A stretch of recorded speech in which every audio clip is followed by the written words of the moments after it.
Hey folks, Andrew the Fhiaba guy here, and if you're having trouble with your ice maker or your ice maker is not working, I'm going to show you a distinct possibility of what could be wrong with it. So here you can see we've been using the ice maker for the last few days. I've been noticing that the ice has been running low, yet the ice maker is of course turned on. So I'm going to show you how to do a quick diagnostic, and it either goes one way or the other, and depending on which way it goes, I can provide a simple fix to get your ice maker running again. So the first thing we're going to do, let me just close this up. So what we're going to do is do a manual clean in the electronic. So let's set up our camera here. So the alarm's going off right now because the door is ajar. The door is open. So as you can see, whenever there's an alarm, there's going to be a corresponding message on the display saying that the door is open. So I can silence that by just touching the alarm, and I won't have to listen to it anymore. So what we're going to do is go to, in your case, if you touch the button and you see keypad locked, you can always unlock the keypad by holding these two buttons for a couple of seconds. That will unlock it, and then you can start operating with it again. So we're going to go into the water filter menu under the function. So I press enter, not shopping fridge. So we're going to use any of these arrow keys. You can see I can use any of these arrow keys to go through the menus. But what I want to get to is water filter right there, and press enter. So we can look at the status of the filter. I don't use the filter, so I actually bypass the filter countdown. What we want is manual clean. So what manual clean does is it turns the ice maker tray over and also opens the water valves. After the ice tray has been turned over, the water valves open for 40 seconds and it flushes the system. If the ice maker doesn't react when we do this manual clean, i.e. it doesn't turn over, that tells us that the electronic has lost communication with the ice maker, and what we'll do is simply unplug the refrigerator. We can't turn it off.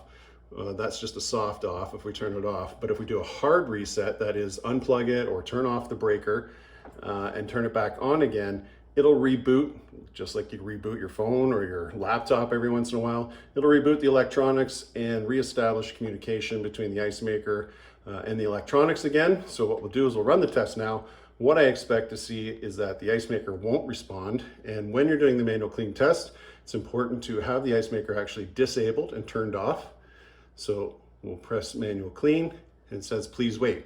So normally I should be hearing the ice maker turning over. So we're gonna see if I can get a shot of it down here. And I try and take a look at the ice maker. You can see the ice maker is not rotating. It's not rotating over. It's not responding to the signal from the electronic.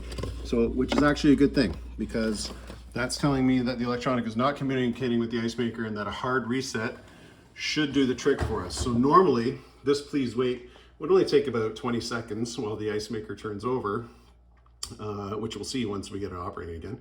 And then it would say press enter to continue, and then it would open the valves and the water would flush through the system. So right now we're going to be stuck here. We can't do anything about it. So we're going to, so you can see it won't respond. It's going to be stuck here, waiting for the ice maker to send the signal back to say, hey, I've turned over. So the only thing we can do at this point is we're going to unplug it. So I'll set this up. You'll see kind of like a normal, what happens when we reboot.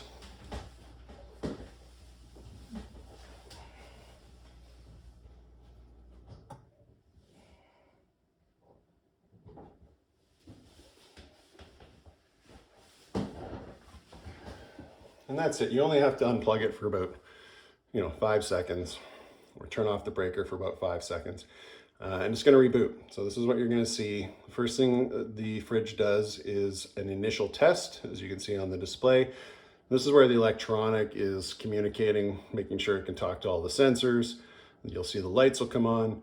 You'll hear the fans spin up in some cases. But this will last roughly 2 or 3 minutes.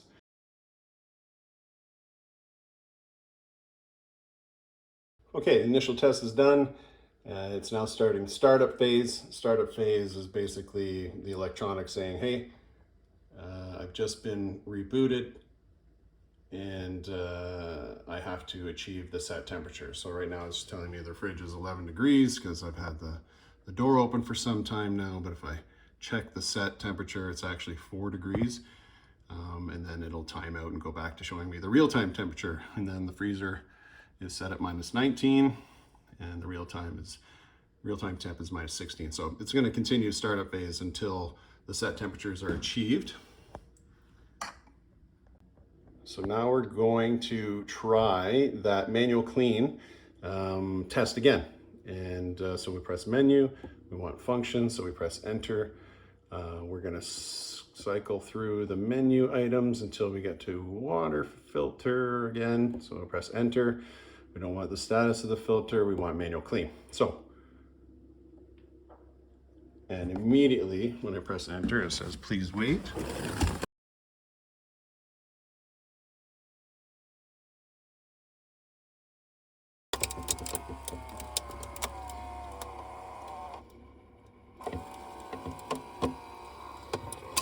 And that's great, because that tells me that the ice maker is still working, telling me that the electronic is now communicating with the ice maker again. And it's really never a bad thing to do a manual clean anyways. You should always do a manual clean after changing your filter if you're using a filter. So we'll close the drawer again down here. So you want to make sure that your ice bin is underneath the ice maker, because now when we press saying enter to start, when we press enter, the valves are going to open up and water is going to come into the bin. So cleaning is running. The valves will stay open for about 40 seconds. Let's see what's happening down here. So I can hear the valves running. I don't want to open the drawer because I don't want water to go anywhere except into this bin, but you can probably hear the water cascading into the bin. And the good thing is, and the reason that it turns the ice tray over, the ice cube tray over, is so that you're not filling up the tray with water while you're doing the manual clean, and you don't have an overfilled tray and then a big block of ice the first time you try and make ice. So we'll wait for this to complete.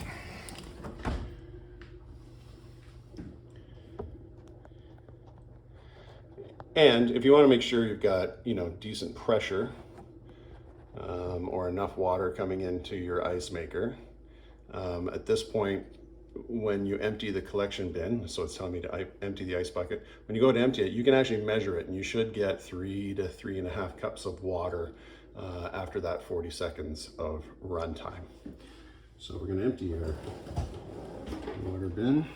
So here you can see I've got water in the bin now. So when I say 3 to 3.5 cups, I've done this enough times that I can tell.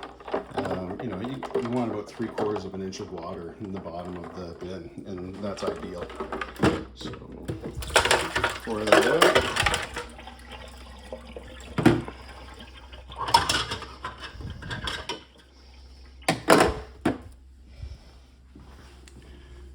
Our bin back in. So the notch, a lot of times I see people put the notch at the front. It doesn't really matter anymore. The notch is there from way back when the ice maker used to hang down lower, and this was so that it didn't hit the ice maker or interfere with it when it closed. But always have your ice bin. You can see there's little legs that match up with the vents in the drawer. Always make sure that the ice bin is as far back in the drawer as it can go. That's ideal because the ice maker is situated near the back as well. So confidence is high that, and this is a very important step, so we'll go back out of the menu system, turn the ice maker back on. If you forget to do that, it's still not going to make ice for you. So we'll turn the ice maker on. It's going to take several hours still, probably, until it starts making ice, but confidence is high. When I get up in the morning tomorrow, there'll be several trays dispensed in the ice collection bin. So hope this helps you. If you're having trouble with your ice maker, no need to call a service person. You can take care of this yourself.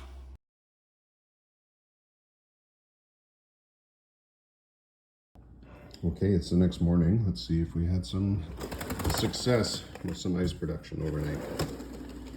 Very good. So as you can see, the ice is, biased towards the back of the bin. It's a good idea when you're using the ice to move the stuff from the back towards the front. You have a tendency to always take from the front, and then the back builds up, and then it'll stop the ice maker from producing if it's built up too much at the back. So just whenever you're taking the ice, move the stock around. It also helps prevent the ice from getting stuck together. I hope you found the video useful. Thanks for watching.